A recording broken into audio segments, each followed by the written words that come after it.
কি গো, বালা খুঁজতে কি বুড়ো হয়ে গেলে নাকি? কখন থেকে মুখুজ্জিগিন্নিকে বসিয়ে রেখেছি। কি হয়েছে তোমার?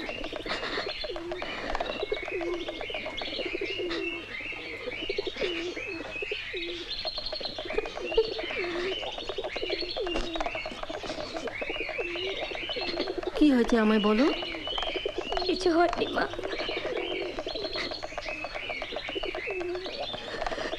মায়ের চোখকে ফাঁকি দেওয়া যায় না। কি হয়েছে বলো।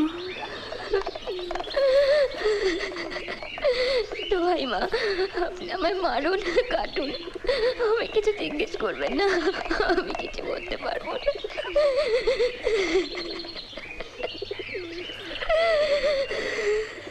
পোড়ার মুখী ঘর বলতে তো ওই খাটের চৌহদ্দিটুকু, সেটাও সামলে রাখতে পারলি নি।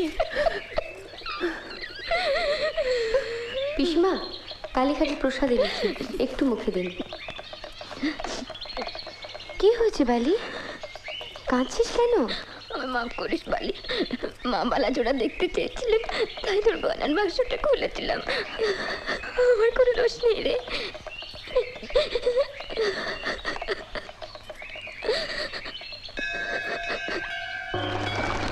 শ্রীচরণেশ্বর, নিজের সহিত অনেক যুদ্ধ করিয়া এই সিদ্ধান্ত লইতেছি।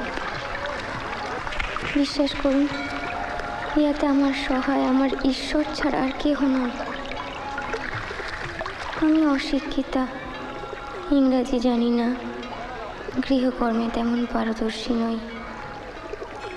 শ্বশুরবাড়িতে ইহা প্রথম দিকে আমার স্বাভাবিক লজ্জার কারণ ছিল। কেবল আপনার প্রশ্রয় ও ভালোবাসাই আমাকে এই লজ্জা হইতে প্রতিনিয়ত রক্ষা করিয়াছে। করিতে করিতে আজ আমি এমন এক পর্যায়ে আসিয়া পৌঁছাইয়াছি, যেখানে আমার এই রক্ষা কবচ অন্য কাহারও সহিত ভাগ করিয়া লওয়া আমার পক্ষে সম্ভব নয়। আমার হইতে যোগ্যতম কেহ যদি আপনার প্রণয়ের অধিকারিণী হন, তিনি তাহার নিজ গুণে সে আসন লইয়াছেন, তাহার প্রতি আমার কোনো বিরূপ ভাব নাই।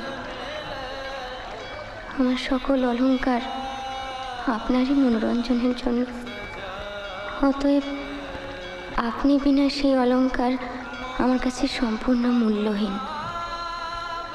আমার গহনার বাক্স আমি বালির ঘরে রাখিয়া যাইতেছি।